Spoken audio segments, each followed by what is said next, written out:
The only person I can think of is... Who? Is something wrong? No, it's just that I was thinking of a male friend of mine. I never would have imagined you were into that sort of thing. What sort of thing? The sort that fills young maidens' hearts with joy and heads with dreams.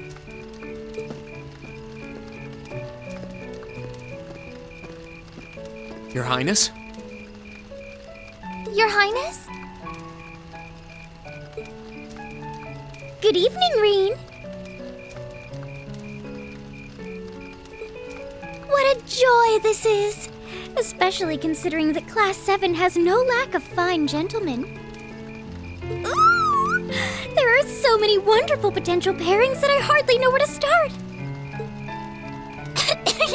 Your Highness, please! Is this what the head of the literature club's always writing about? How did I not connect the dots until now? Elise, is this kind of thing popular over at St. Estrella? Well... Oh, Reen, you're so precious. Rare is the woman who could deny herself a honeyed sip from this wellspring of fantasy. Just try not to fall in and drown yourselves. Anyway, I'll be back later. Please excuse me, Your Highness.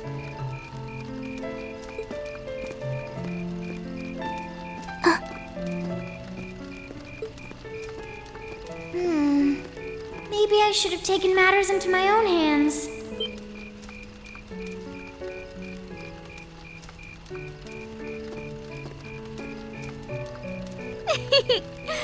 By the looks of it, you still might have a chance. Your Highness, please!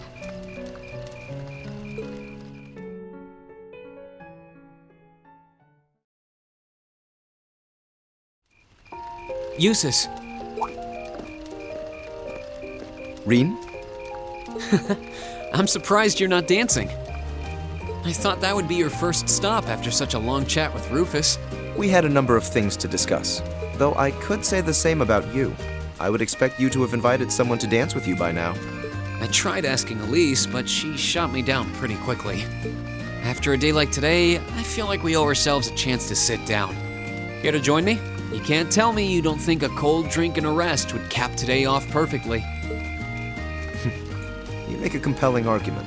You and my desire to escape all of this noise. Then let's get out of here.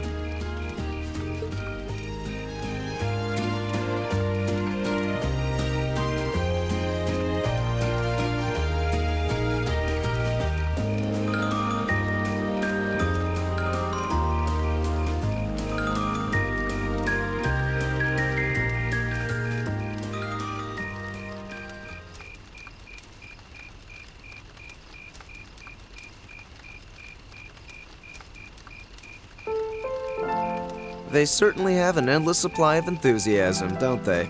I'm guessing most people are starting to get tired, but they don't want to miss out on their chance to have fun. We've spent so much time and effort to prepare, and then the 2 days of the festival itself just seemed to fly by. I suppose you have a point.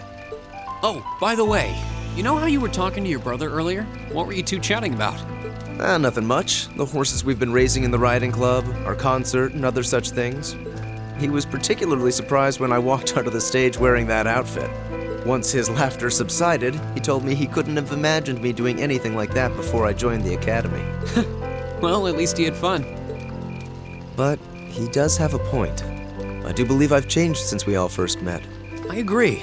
At the start of the year, you had a very unapproachable air about you, but that's not the case anymore.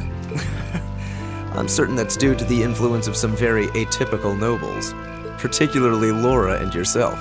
I don't know if I deserve any credit for that. I'm just glad that I can call you a friend.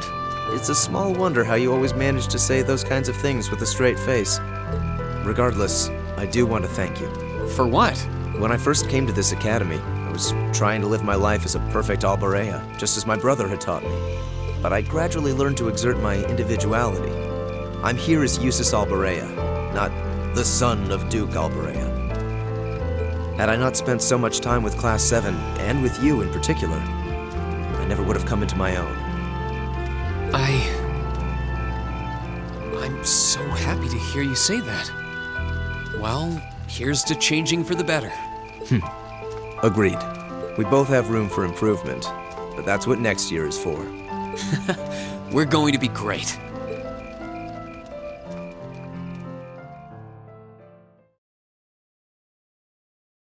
After that, I went back to see Elise. But by then, that memorable evening was approaching its end.